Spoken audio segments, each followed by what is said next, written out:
ورحمۃ اللہ وبرکاتہ۔ الحمد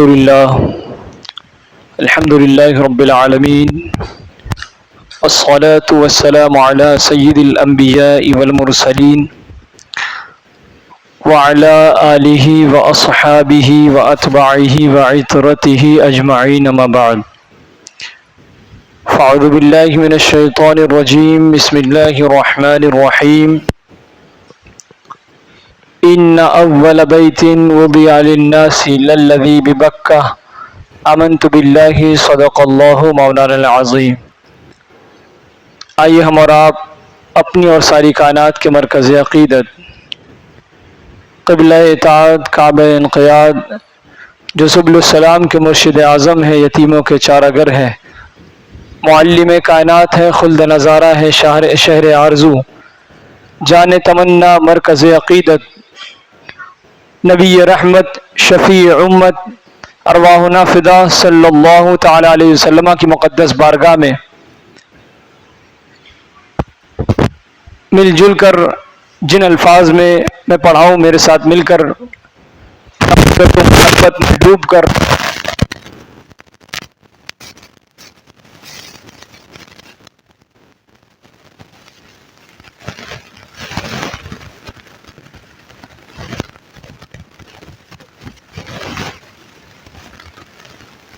پڑھیں۔ الصلاۃ والسلام علیک یا نبی اللہ، الصلاۃ والسلام علیک یا نور اللہ، صلی اللہ تعالی علیہ وسلم۔ اللہ تعالیٰ کا بے پناہ فضل ہے، اس کا کرم ہے، اس کی عطا ہے کہ اس نے توفیق بخشی اور ہم اور آپ یہاں پر حاضر آئے جمعۃ المبارکہ کی نماز ادا کرنے کے سلسلے میں۔ اس کے لاکھوں کروڑوں احسان ہیں، ہر احسان کی اگر قیمت چکائی جائے تو چکائی نہیں جا سکتی، اور اتنی نعمتیں ہیں اس کی کہ بندہ اگر شمار کرنا چاہے تو شمار بھی نہیں کر سکتا۔ انہی میں سے ایک نعمت یہ بھی ہے کہ اللہ تبارک تعالیٰ نے ہمیں جمعہ جیسی عظیم نعمت عطا فرمائی۔ روایتوں میں آیا کہ سرکار فرماتے ہیں کہ جمعہ سے جمعہ اور رمضان المبارک سے رمضان المبارک کے مہینے تک یہ جو وقت ہوتا ہے، سرکار فرماتے ہیں کہ کفارۃ لما بینہن، کہ اس کے درمیان میں جو گناہ اللہ تبارک تعالیٰ بندے جو ہے وہ کیا کرتے ہیں، اللہ تبارک تعالیٰ تمام گناہوں کو معاف فرما دیتا ہے۔ گزشتہ جمعہ سے یہ اس جمعہ تک بہت ساری خطائیں ہم سے ہوئی، بہت سارے گناہ ہوئے، اللہ تعالیٰ نے جمعہ عطا فرما دیا، بخشش کا ذریعہ عطا فرما دیا کہ آؤ اور میری بارگاہ میں سجدہ کرو، گڑ گڑاؤ، گریہ افزاری کرو، توبہ کرو، ہم تمہاری توبہ کو قبول فرما لیں گے۔ اسی طریقے سے سال بھر گناہ کرنے والا شخص ماہ رمضان میں سچے دل سے اپنے رب کے آگے گریہ افزاری کرتا ہے، گڑ گڑاتا ہے، منت سماجت کرتا ہے، آنسو کے قطرے بہاتا ہے، اللہ تبارک تعالیٰ بندوں کے احوال پر نظر کرم فرماتا ہے، ان کے گناہوں کو معاف فرما دیتا ہے۔ اتنی فضیلت کو سننے کے بعد محرومی کا شکار نہیں رہنا چاہیے، بلکہ تیزی کے ساتھ ہمیں آ جانا چاہیے۔ درود پاک کی بے پناہ فضیلت ہے۔ ماہ جمعہ کے دن میں جتنی کثرت کے ساتھ ہم درود پاک پڑھیں گے، سرکار فرماتے ہیں کہ بڑی فضیلت ہے، بے شمار اس کی فضائل ہیں۔ ان فضیلتوں میں سے ایک فضیلت یہ ہے کہ جو شخص مجھ پر کثرت سے زیادہ درود پڑھے گا، کثرت کے ساتھ درود پڑھے گا، تو کل قیامت کے دن میں خود اس سے مصافحہ کروں گا۔ ایک ہوتا ہے کہ ہم کسی سے مصافحہ کریں، اگر ایسا ہوتا ہے کہ ہم نے فلاں حضرت سے مصافحہ کیا، ہم نے فلاں پرائم منسٹر سے ملاقات کی، اس سے ملاقات کا موقع ملا، فیس ٹو فیس بات ہوئی، مصافحہ کیا، اس سے گلے ملے، یہ ہوتا ہے کہ میں نے کیا، یہ ہوتا ہے۔ اور اگر کسی کو اس بات کا علم ہو جائے، یا لوگوں کو اس بات کا علم ہو جائے کہ فلاں کے گھر فلاں منسٹر آیا ہوا تھا یا فلاں حضرت آئے ہوئے تھے اور پھر اس سے مصافحہ ہوا، تو یہ بڑی کامیابی کی بات ہے. تو ہم سرکار سے مصافحہ کریں، یہ ہے اپنی جگہ سعادت کی بات ہے، خوش نصیبی کی بات ہے، لیکن سرکار جس سے مصافحہ کریں وہ کتنی بڑی خوش نصیبی کی بات ہوگی. سرکار فرماتے ہیں کہ جو مجھ پر کثرت سے درود پڑے گا میں خود اس سے مصافحہ کروں گا. یہ بڑی کامیابی ہے. چاہیے کہ ہم جب ہمارے پاس خالی وقت ہو تو ورد صلی اللہ کیا کریں، درود پاک پڑھا کریں. درود پاک کی بے پناہ فضیلت ہے. میں نے فضیلت سنانے کی خاطر ایک فضیلت آپ کو سنا دی. بہت ساری فضیلتیں ہیں. گزشتہ ہفتے کا جو موضوع ہے میں سوچتا ہوں کہ وہ آپ لوگ قریب آ جائیں. جو صفحے پہلے خالی ہوتی ہے نا، بہت شیطان جو ہے نا وہ بات لگنے نہیں دیتا کوئی. پہلے جب آپ آیا کریں تو پہلے صف کو درست کر لیا کریں، پھر آتے آتے لوگ اپنا آتے رہیں گے اور خطبے کے آخر تک آتے رہیں گے. تو یہ جو ہے وہ سلسلہ جاری رہے گا. درود پاک پڑھیں. اللہم صلی علی سیدنا و مولانا محمد مبارک وسلم صلاۃ و سلام علیک یا رسول اللہ صلی اللہ علیہ وسلم. گزشتہ ہفتے جس موضوع کا میں نے انتخاب کیا تھا آپ محظوظ ہو رہے تھے اس موضوع سے. بڑا ہی پرکیف موضوع تھا، فضیلتوں کا حامل تھا، اور عقیدت و محبت کا محور ہے وہ ہمارے عقیدت کا مرکز ہے وہ. اور اسی مرکز کی ہم بات کر رہے ہیں جسے ہم حرمین طیبین حرمین شریفین کے نام سے جانتے ہیں. دونوں حرم ہیں، دونوں رب کے شعائر میں سے، اللہ تعالیٰ کی علامتوں میں سے ایک علامت ہے. اور ان علامتوں کے ساتھ ساتھ اس کے اطراف میں بے شمار علامتیں ہیں. ایام حج آتے آتے انشاءاللہ ذی الحجہ کا موقع ہے، ذی القعدہ کا موقع ہے، پھر ذی الحجہ کا موقع آتے آتے انشاءاللہ آپ سنتے رہیں گے، واقعات کے شکل میں، فضائل و مناقب کے شکل میں انشاءاللہ سنتے رہیں گے. سعودی عرب جسے کبھی حجاز کہا جاتا تھا، اور حجاز ایک زمانے تک کہا گیا، اور عرب عموماً کہا جاتا تھا عرب. اس میں دو شہر بڑے شہر ہیں، دو بڑے شہر ہیں، جلیل القدر شہر ہیں. ایک سٹی کا، ایک شہر کا نام ہے مکہ، ایک شہر کا نام ہے مدینہ.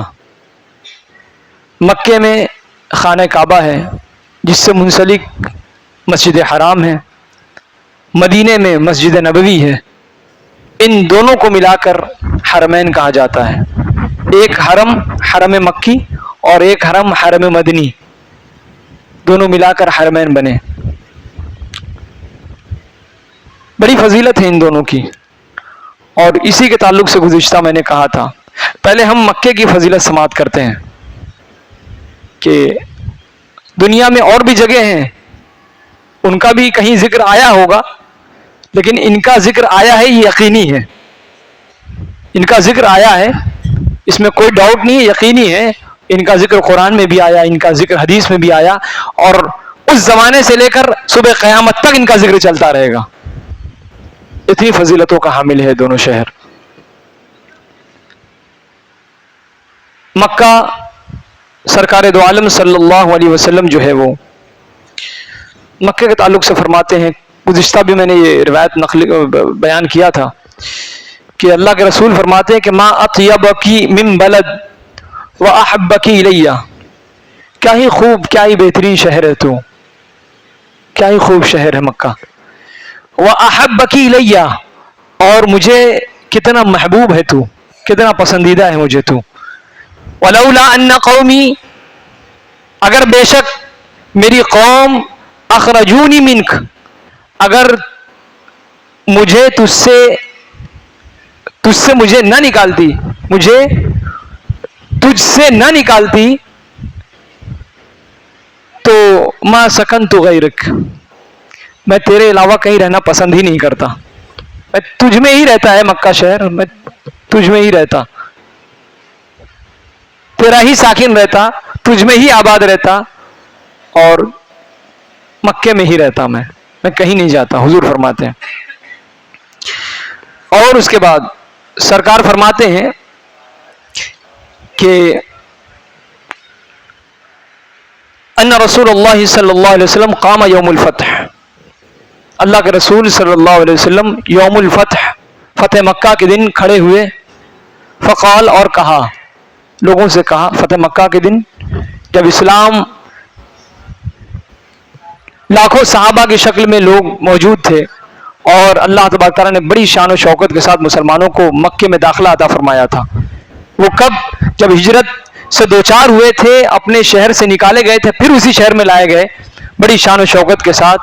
تو اس کے بعد سرکار نے فرمایا کہ ان اللہ حرم مکہ، اللہ تبارک تعالیٰ نے مکے کو حرام قرار دیا ہے، عزت عطا فرمائی ہے، عظمت عطا فرمائی ہے اسے.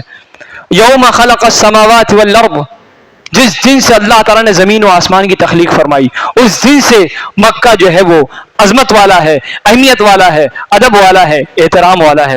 اس کے بعد سرکار فرماتے ہیں کہ فَيَّ حَرَامٌ بِحَرَامِ اللَّهِ تَعَالَى يَوْمَ الْقِيَامَةِ، یہ بلد حرام ہے،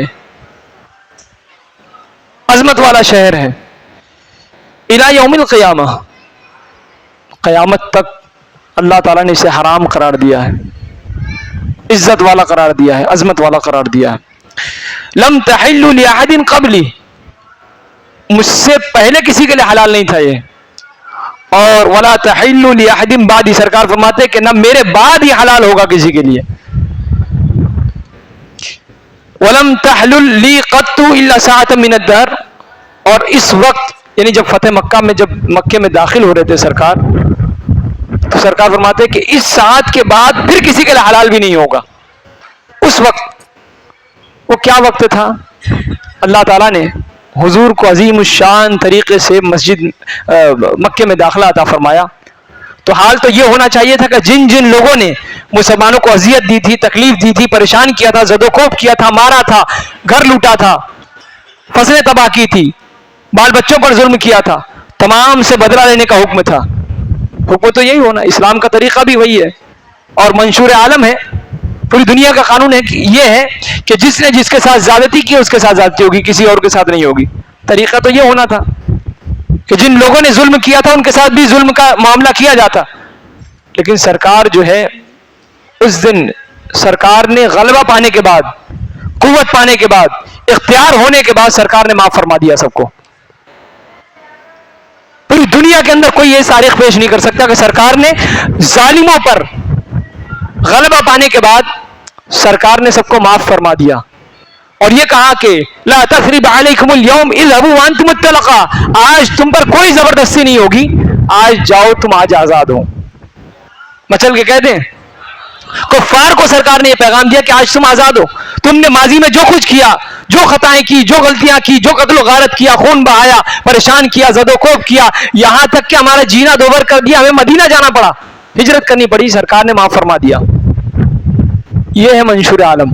آج دنیا کے بڑے بڑے عظیم نیتا، عظیم کیا کہیں گے، وہ تھرڈ کلاس نیتا، کسی ملک پر اگر قبضہ پا جاتے ہیں تو ظلم کی انتہا نہیں ہوتی، ان کی خون کے دریا بہا دیتے ہیں، مظلوم یتیموں، بیواؤں، مسکینوں، کسی کا کوئی خیال نہیں ہوتا انہیں، لوٹ گھسوٹ، مار پیٹ، نہ خواتین کی عزت کا تحفظ ہے اور نہ بچوں کا جو ہے وہ پاس و لحاظ ہے، نہ بزرگوں کا پاس و لحاظ ہے، نہ نوجوانوں کے ساتھ جو ہے کوئی رویہ اختیار.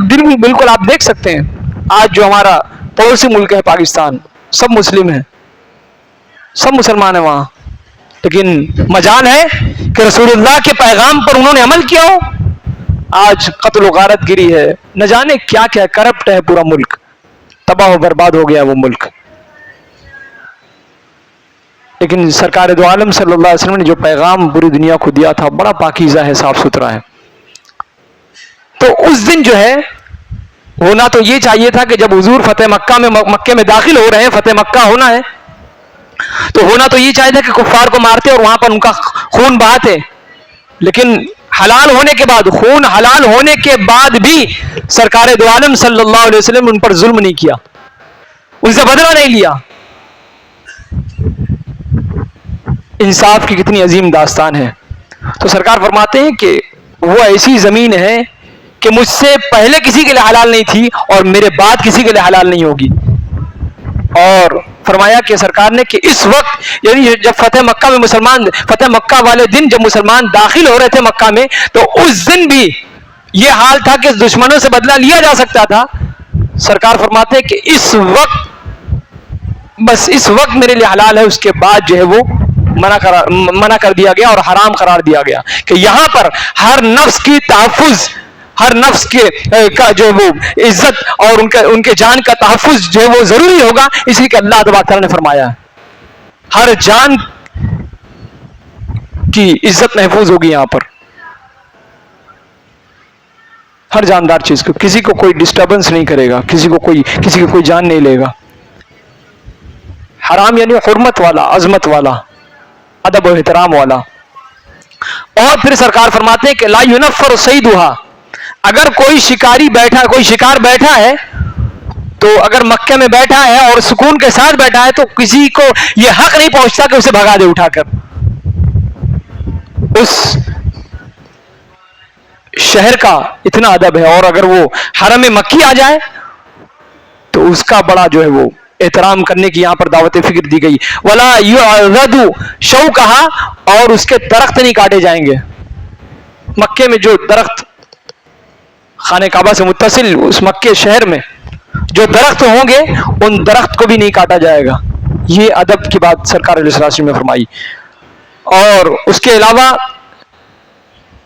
جو چھوٹی چھوٹی گھاس وغیرہ ہوتی ہے اسے بھی جو ہے وہ چھوا نہیں جائے گا، اپنے مفاد کے لیے اسے استعمال نہیں کیا جائے گا۔ اور ولا تحل لقطها الا لمنشد، اور کسی کا پڑا ہوا اگر سامان ہوگا وہاں پر تو اس کی بھی اجازت نہیں ہے کہ وہ اٹھائے اور لے کر چلے جائے، اس کی بھی قطعی اجازت نہیں ہے۔ ہاں اجازت اس کے لیے ہے الذی یعرفها، صرف اجازت اس کے لیے ہے جو شخص اٹھائے اور اعلان کرے اور صاحب تک پہنچانے کی ذمہ داری لے، تو اس کو اس بات کی اجازت ہے کہ وہ اٹھائے اور اٹھا کر اس کے صاحب تک پہنچا دے۔ ورنہ اگر کوئی ایسے لے کر جانے کا ارادہ کرتا ہے تو منع فرمایا گیا کہ نہیں تم نہیں لے کے جا سکتے، رکھ دو، کسی کی پڑی ہوئی چیز تم مت اٹھاؤ، رکھ دو، جس کی چیز ہوگی وہ اپنا آ کر لے جائے گا، تمہیں یہ حق نہیں پہنچتا کہ تم دوسروں کی چیز اٹھاؤ اور تم لے کر چلے جاؤ، نہیں، منع فرمایا گیا۔ یہ حرم مکی کا ادب سرکار سکھا رہے ہیں ہمیں کہ مکے میں ہو تو کس طریقے سے رہو۔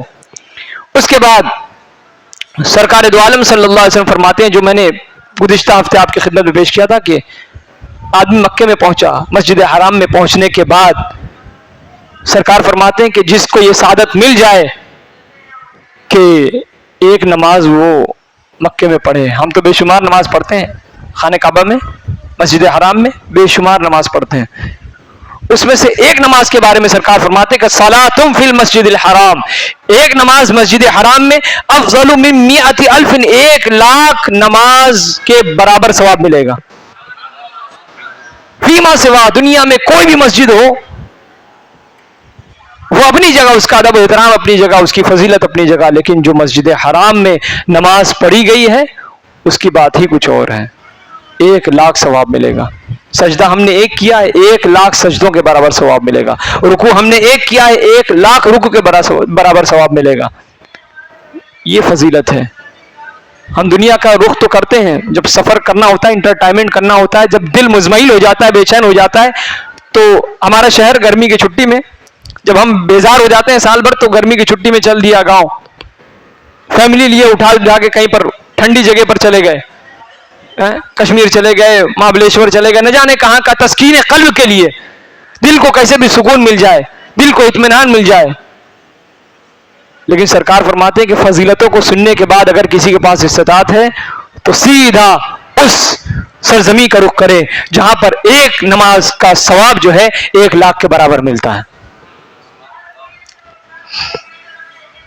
پھر اس کے بعد سرکار فرماتے ہیں کہ قال رسول اللہ صلی اللہ علیہ وسلم نزل الحجر الاسود من الجنہ وهو اشد بیاضا من اللبن۔ یہ مکے کی بات ہو رہی ہے ابھی، اور مکے سے متصل بلد مسجد حرام اور خانہ کعبہ کی بات ہو رہی ہے۔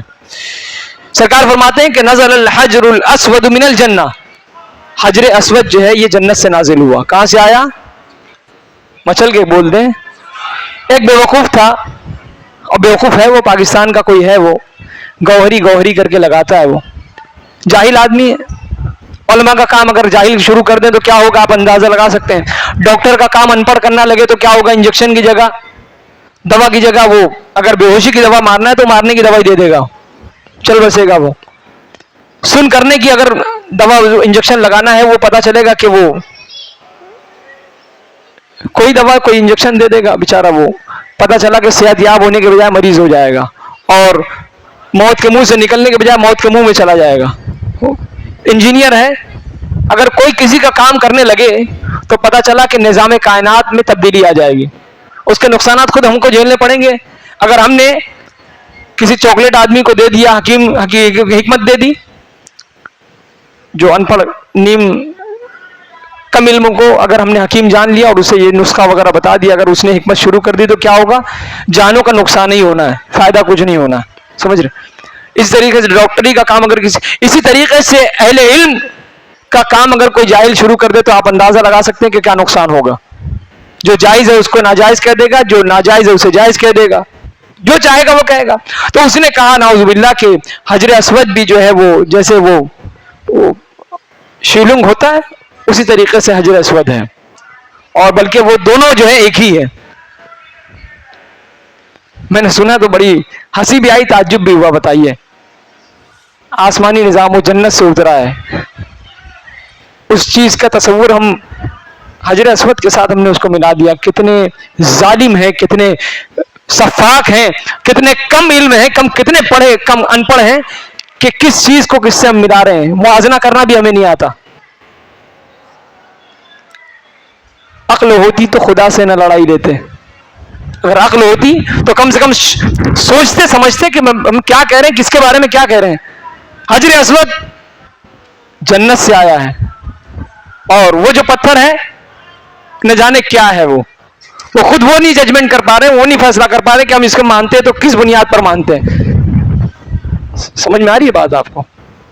اس نے کہا، پھر اس کے لیے دلائل پیش کیا۔ اب ظاہر سی بات ہے کہ جو خود اپنے آپ کو باشرہ نہ بنا سکتا ہو وہ اسلام کی بات کرے گا تو آپ اندازہ لگا سکتے ہیں کہ وہ کتنا نقصان پہنچائے گا اسلام کو۔ تو اس کے ماننے والے، ایسے لوگوں کے ماننے والے بھی تھوڑا بہت ہو جاتے ہیں، فین فالوئنگ کی بات ہوتی ہے تو لوگ ماننے والے بھی ہو جاتے ہیں، تو گمراہی کریں گے، فائدہ نہیں پہنچائیں گے اسلام کو۔ لوگوں کو گمراہی کرنا مقصد ہوتا ہے۔ تو اس طریقے سے اس نے کہا۔ تو بہرحال اللہ کے رسول نے فرمایا، اس نے جو بھی کہا ہو سرکار کی بات مانی جائے گی۔ اللہ کے رسول نے فرمایا، قال رسول اللہ صلی اللہ علیہ وسلم، نزل الحجر الاسود من الجنہ، حجر اسود جنت سے نازل ہوا۔ مچل کے کہہ دیں، آپ بولیں گے تو کیا مجھ کو بھی جو ہے وہ توانائی بہت خرچہ ہوتی ہے۔ وَهُوَ أَشَدُّ بَيَاضًا مِنَ اللَّبَنِ، اور حجر اسود جب نازل ہوا تھا تو وہ دودھ سے زیادہ سفید تھا۔ دودھ کی سفیدی کا آپ نے جائزہ لیا ہوگا، دودھ کی سفیدی کا آپ نے جائزہ لیا ہوگا۔ اب جو دودھ ملتا ہے ان کے بارے میں کچھ نہیں کہا جا سکتا کہ وہ کیمیکل ہے کہ دودھ ہے، پانی ہے کہ دودھ، یا دودھ میں پانی ملا ہے کہ پانی میں دودھ ملا ہے۔ ایسے ایسے ماشاءاللہ لوگ بیچ رہے ہیں اور انہیں ذرا سا بھی خوف آخرت نہیں ہے، اللہ کو منہ دکھانا ہے، یہ تمام چیزوں کی ذرا سے بھی فکر نہیں ہے، اور خوب کمائے جا رہے ہیں۔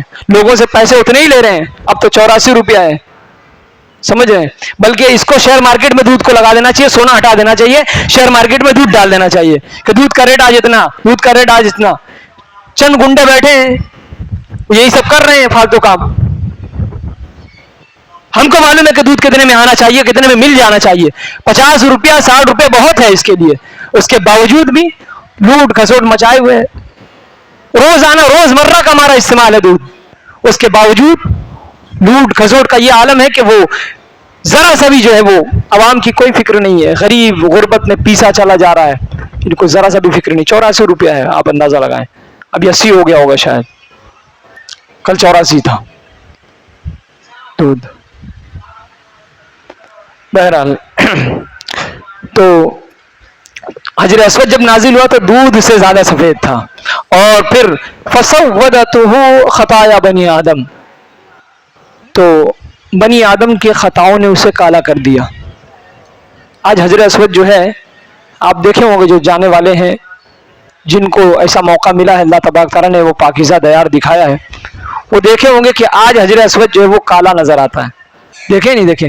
پہلے کسی زمانے میں وہ سفید تھا۔ ہم جب گناہ آلود وجود جب لے کر جاتے ہیں وہاں پر اور حجر اسود کو چھوتے ہیں تو وہ ہمارے گناہوں کو کھینچ لیا کرتا ہے۔ اتنے لوگوں کے گناہوں کو کھینچا کہ وہ خود کالا ہو گیا، لیکن آج بھی احترام کے لائق ہے وہ. اور حدیث پاک ہے کہ جو کوئی حجر اسود کو چھوئے گا یا موقع نہ ملا تو دھکا وکا دے کے نہ پہنچے بلکہ وہیں سے استلام کرے, اور جس کو یہ سعادت مل جائے تو حجر اسود کو اللہ تعالیٰ نے یہ خصوصیت عطا فرمائی ہے کہ وہ گناہوں کو مٹا دیا کرتا ہے.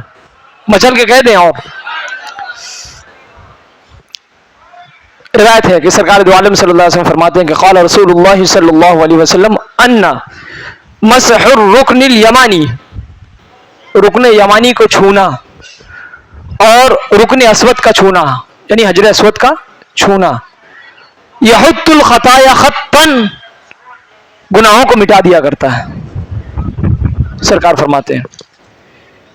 اور پھر اس کے بعد حجر اسود کی ایک اور خصوصیت, قال رسول اللہ صلی اللہ علیہ وسلم یاتی هذا الحجر یوم القیامہ له عینان یبصر بہما, کل قیامت کے دن حجر اسود آئے گا اور حجر اسود کو 2 آنکھیں ہوں گی جس سے وہ دیکھے گا, اور ولسان ینطق بہ, اور زبان دے گا پروردگار عالم قوت گویائی عطا فرمائے گا, بولے گا وہ پتھر یشہد ان لمن استلمہ بحق, جن لوگوں نے حجر اسود کو استلام کیا ہے, بوسہ لیا ہے, چھوا ہے, ان تمام کے حق میں پروردگار عالم کی بارگاہ میں گواہی دے گا. اور یہی حجر اسود کل انشاءاللہ ہماری بخشش اور نجات کا سبب بن جائے گا. اس لیے حکم بھی ہے کہ جب وہاں جائے تو استلام کرے, جب دیکھے کہ بھیڑ ہے تو لوگوں کو دھکا نہ دے, دھتکارے نہ, بھگائے نہ. اس بارگاہ کا ادب سکھایا گیا کہ آپ جب گیدرنگ میں ہو, مجمع میں ہو, بھیڑ میں ہو تو بس دور سے ہی استلام کرو. اللہ تبارک تعالیٰ تمہارے اس استلام کو دیکھ رہا ہے اور حجر اسود تمہارے اس استلام کو بھی قبول کر لے گا. یہ حجر اسود کہاں ہے؟ خانہ کعبہ میں. اور خانہ کعبہ کہاں ہے؟ مکے میں. بات مکے کی چل رہی ہے. اور ایک روایت اور آپ سماعت کر لیں کہ اللہ کے رسول صلی اللہ علیہ وسلم نے ارشاد فرمایا, مکے میں کیا ہے؟ آب زمزم بھی ہے, دنیا میں کہیں نہیں ہے. کھجور تو پوری دنیا میں ہے لیکن آب زمزم ایک ہی جگہ ہے. وہاں سے وہ کنواں کہیں شفٹ نہیں کیا جا سکتا, لیکن اس کنویں کا فیض پوری دنیا میں پہنچایا جا سکتا ہے. جب حاجی پہنچتے ہیں تو بڑے جذبات اور احترام کے ساتھ پیسے دے دے کر وہ اپنے لیے آب زمزم کو لینا جو ہے حرز جاں سمجھتے ہیں, تبرک سمجھتے ہیں, فیض کا ذریعہ سمجھتے ہیں کہ اس کو لے لیں گے تو پیئیں گے, اس کے ذریعے سے ہماری دعائیں بھی قبول ہوگی, ہمارے مریض بھی شفا پا جائیں گے اور ہماری تمام جائز حاجات کو اللہ تبارک تعالیٰ پورا فرمائے گا. سرکار فرماتے کہ قال رسول اللہ صلی اللہ علیہ وسلم زمزم طعام طعم, زمزم جو ہے کھانے والوں کی غذا ہے.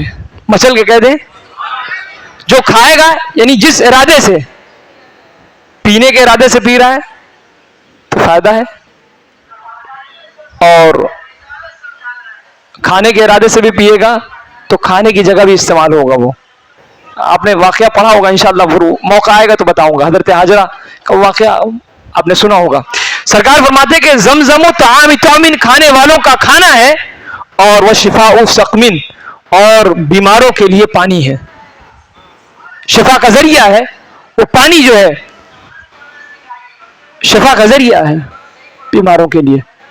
اور ایک روایت اور ہے کہ سرکار فرماتے ہیں کہ ایسا ہے کہ جس طریقے سے سورہ یاسین کو نیک جائز حاجات کے لیے پڑھا جاتا ہے, اللہ تبارک تعالیٰ تمام تر جائز حاجات کو پورا فرماتا ہے, اسی طریقے سے آب زمزم کو جس نیت کے ساتھ پڑھا جائے, پیا جائے, اللہ تبارک تعالیٰ ان تمام نیتوں کو پورا فرماتا ہے. روایت ہے. تو یہ کہاں ہے سب؟ یہ مکے میں ہے, اور مکے سے تقریباً 400-500 کلومیٹر کے دور پر کیا ہے؟ مدینہ ہے. کیا ہے؟ مچل کے کہہ دیں آپ, کیا ہے؟ مدینہ ہے. کہیں مدینہ ہے. اب جو ہے مدینے کی بات کچھ کرتے ہیں, اور ہم اہل دل ہیں, مدینے کی بات کرتے ہیں. حرم کی زمین اور قدم رکھ کے چلنا, ارے سر کا موقع ہے او جانے والے. جب جانے والے جا تو سر کا موقع ہے. یہ قدم سے مت چل, اور بے تکا مت چل, بے ادب بن کر مت چل. یہاں تو نفس کو, سانس کو بھی جو ہے وہ ادب سکھایا گیا ہے کہ نکالنا تو سانس ایسا نہ ہو کہ بارگاہ نبی میں کوئی بے ادبی ہو جائے اور عبارت تمہارے جو ہے وہ اکارت کر دیے جائیں, برباد کر دیے جائیں. اتنا ادب سکھایا گیا ہے۔ سرکار فرماتے ہیں مسجد نبوی کا میں آنے والا جب حج مکمل ہونے کے بعد حجاج کا قافلہ مدینے آتا ہے، حضور کی بارگاہ میں جو ہے وہ حاضری دیتا ہے۔ سرکار فرماتے ہیں کہ قال رسول اللہ صلی اللہ علیہ وسلم صلاۃ فی مسجدی ھذا خیر من الف صلاۃ فیما سواہ الا المسجد الحرام۔ مسجد حرام میں تو اس نے نماز پڑھی ہے، لیکن اب مسجد نبوی میں نماز پڑھے وہ، اور مسجد نبوی میں نماز پڑھنے کا اگر اسے سعادت نماز پڑھنے کی سعادت مل گئی تو اس کی ایک نماز جو ہے مسجد نبوی میں الف صلاۃ فیما سواہ، دنیا کی تمام مسجدوں سے 1000 جو ہے وہ درجہ جو ہے فضیلت کا حامل ہے۔ اور سرکار فرماتے ہیں کہ میں نے گزشتہ ہفتے جو بیان کیا تھا کہ سرکار کا حجرہ اور منبر رسول، ان دونوں کے درمیان میں جو جگہ ہے، سرکار فرماتے ہیں کہ ما بین بیتی و منبری روضۃ من ریاض الجنہ، کہ سرکار کے گھر اور سرکار کے منبر کے درمیان میں جو جگہ ہے، سرکار فرماتے ہیں کہ یہ جنت کے باغوں میں سے ایک باغ ہے۔ اسی لیے لوگ جاتے ہیں 2 رکعت نماز ریاض الجنہ پہ پڑھتے ہیں۔ 2 رکعت پڑھنا، وہ 2 رکعت ہمیں دنیا میں سب سے زیادہ عزیز ہے، سب سے زیادہ پیارا ہے۔ دنیا کی تمام دولت ایک طرف، ریاض الجنہ کی 2 رکعت ایک طرف۔ میں نے یہ بھی بیان کیا تھا کہ اس کا مفہوم محدثین نے کیا بیان کیا۔ محدثین نے بیان کیا کہ کل قیامت کے دن وہ جگہ جسے سرکار سے نسبت ہے، سرکار کے گھر اور منبر سے نسبت ہے، وہ جگہ کل قیامت کے دن جنت کا وہ حصہ ہوگا، کل جنت کا وہ حصہ ہوگا۔ دوسرا یہ کہ وہاں پر عبادت کرنا، اس جگہ پر عبادت کرنا، سرکار فرماتے ہیں کہ وہ عبادت جو ہے، وہ عبادت کرنے والا شخص جو ہے وہ جنت میں جائے گا اس عبادت کرنے کی بنیاد پر۔ اس طریقے سے سرکار فرماتے ہیں کہ مدینے کی فضیلت ہے، مدینے کی بھی اپنی فضیلت ہے، بے شمار فضیلتیں ہیں۔ کون کہتا ہے کہ مدینے میں کچھ نہیں ہے؟ مدینے میں کچھ نہیں، بہت کچھ ہے مدینے میں، ساری زندگی کا حاصل مدینے میں ہے۔ سرکار فرماتے ہیں کہ ان الایمان لیعرض الی المدینہ کما تعرض الحیۃ الی حجرها۔ سرکار فرماتے ہیں کہ ایمان مدینے میں پناہ لے گا، ایمان مدینے میں پناہ لے گا جیسے سانپ اپنے بل میں پناہ لیتا ہے۔ کیا ہوگا سمجھ رہے ہیں آپ؟ نہیں سمجھ رہے ہیں؟ سمجھیے اس کو۔ فتنے کا دور ہوگا، اور جب پوری دنیا میں کفر و شرک کی آندھی ہوگی، لوگ اپنے ایمان کی حفاظت کے سلسلے میں بڑے فکر مند ہوں گے، تو وہ کہاں پہنچیں گے؟ اللہ والے اہل ایمان کہاں پہنچیں گے؟ مدینے پہنچیں گے۔ کہاں پہنچیں گے؟ مدینے پہنچیں گے، اور مدینے میں ہی پناہ لیں گے۔ سرکار فرماتے ہیں کہ مدینے میں ہی وہ رہ جائیں گے، مدینے میں ہی پناہ لیں گے، چاہے جتنے ہوں وہ۔ سرکار فرماتے ہیں کہ جیسے سانپ تمام تگ و دو کرنے کے بعد اپنے بل میں پہنچتا ہے، ویسے اہل ایمان کا مرکز جو مدینہ ہے، اہل ایمان مدینے میں ہی پہنچیں گے۔ یہ بڑی فضیلت کی بات۔ اور اس کے علاوہ آپ سنیں، سرکار جب مدینے تشریف لائے تو اسے یثرب کہا جاتا تھا۔ یثرب یعنی بیماریوں کا شہر۔ واقعی تھا، زمانہ جاہلیت میں لوگ مدینے جب ہوتے تھے تو بہت بیماریوں کا گھر تھا، اور لوگ طرح طرح کی بیماریوں میں، مشقتوں میں مبتلا ہوتے تھے۔ لیکن سرکار کی آمد کا فیضان ہوا کہ مدینہ طیبہ بن گیا۔ مچل کے کہتے ہیں مدینہ طیبہ ہو گیا۔ سرکار نے فرمایا کہ جس نے یثرب کہا اسے چاہیے کہ متعدد مرتبہ، ایک روایت میں غالباً 70 مرتبہ، یا ایک روایت میں ہے کہ 100 مرتبہ وہ طیبہ کہے، طیبہ کہے، طیبہ کہے۔ جس نے ایک بار یثرب کہا وہ طیبہ کہے، طیبہ کہے، طیبہ کہے۔ یہ اس کا کفارہ ہے کہ اس نے یثرب کیوں کہا، بیماریوں کا شہر کیوں کہا۔ یہ تو امن کا شہر ہے، یہ اچھا شہر ہے، یہ مبارک شہر ہے، یہ شفا والا شہر ہے۔ سرکار فرماتے ہیں کہ ان اللہ تعالی سمى المدینہ طیبہ، اللہ تبارک تعالیٰ نے مدینے کا طیبہ نام رکھ دیا ہے۔ طیبہ مانے اچھا، طیبہ مانے اچھا، مبارک۔ اس طریقے سے سرکار دو عالم صلی اللہ علیہ وسلم فرماتے ہیں قال رسول اللہ من استطاع ان يموت بالمدینہ، جس کے اندر اللہ تعالیٰ نے اتنی طاقت و توانائی عطا فرمائی ہے، صاحب حیثیت بنایا ہے، اور اسے پتا ہے کہ میں زندگی کے آخری ایام ہے، یہ بھی پتا ہے یا نہ بھی پتا ہو، تو جس کے پاس استطاعت ہے، طاقت و قوت ہے، تو سرکار فرماتے ہیں کہ من استطاع ان يموت بالمدینہ، جس کے اندر استطاعت ہے کہ وہ مدینے میں مرے، اس بات کی استطاعت جس کے اندر ہے، فلیمت بہا، تو مدینے میں ہی مرے، اسے چاہیے کہ وہ مدینے میں مرے۔ کیوں؟ سرکار فرماتے ہیں کہ فإنی اشفع لمن يموت بہا، کیونکہ جو شخص مدینے میں مرے گا میں اس کی شفاعت کراؤں گا، جو مدینے میں مرے گا سرکار فرماتے ہیں کہ میں اس کی شفاعت کراؤں گا، جو مدینے میں مرے گا۔ اہل مدینہ کے لیے بڑا انعام ہے، اور اہل مکہ کا دل بڑا سخت ہوتا ہے، نیچرلی طبعی طور پر اہل مکہ کا دل بڑا سخت ہوتا ہے، اہل مدینہ کا دل بڑا نرم ہوتا ہے۔ جانے والے دیکھے ہوں گے، میں سمجھتا ہوں کہ وہاں کے جو کفیل ہوتے ہیں ان کے اندر بھی یہ طبیعت ہے کہ مکے کے جو کفیل ہوتے ہیں، اللہ ماشاء اللہ نہیں، سب پر الزام نہیں لگایا جاتا، لیکن مکے کے جو کفیل ہوتے ہیں وہ مدینے کے کفیل سے تھوڑا اسٹرانگ ہوتے ہیں، وہ لہجے میں بھی سخت، ان کے مزاج میں بھی سختی ہوتی ہے، لیکن جو مدینے کے کفیل ہوتے ہیں بڑے رقیع القلب ہوتے ہیں، نرم دل کے ہوتے ہیں، تبھی سادہ طبیعت کے ہوتے ہیں، وہ یہ اللہ تعالیٰ نے اس زمین کو یہ خصوصیت عطا فرمائی ہے۔ ایک روایت اور، قال رسول اللہ صلی اللہ علیہ وسلم من اراد اہل المدینہ بسوء، جو اہل مدینہ سے برائی کا ارادہ کرے تو سرکار فرماتے کہ عذابہ اللہ کما یذوب الملح فی الماء، کہ اللہ تبارک تعالیٰ اسے پگھلا دے گا، گلا دے گا، پگھلا دے گا، کما یذوب الملح فی الماء، جس طریقے سے پانی میں نمک پگھلتا ہے، جس طریقے سے پانی میں نمک پگھلتا ہے، اسی طریقے سے جو شخص مدینے یا اہل مدینہ کے ساتھ برائی کا ارادہ کرے گا اللہ تبارک تعالیٰ اسے ختم کر دے گا، پگھلا دے گا، ختم کر دے گا۔ یہ روایت میں اپنی طرف سے نہیں، یعنی آپ سوچیں گے کچھ بھی کچھ پڑھ رہے ہیں، سرکار نے فرمایا ہے۔ دنیا والے کیا کیا کہتے ہیں سب کو نوٹ کیا جاتا ہے، لیکن محفوظ نہیں ہوتا، وہ کبھی نسلیں تباہ ہو جاتی ہیں، ختم ہو جاتا ہے، ان کی زندگی کے شب و روز ختم ہو جاتے ہیں، لیکن سرکار کا جو کہا ہے وہ یقیناً جو ہے وہ کہا ہوا ہے اور وہ ہو کے ہی رہنا ہے۔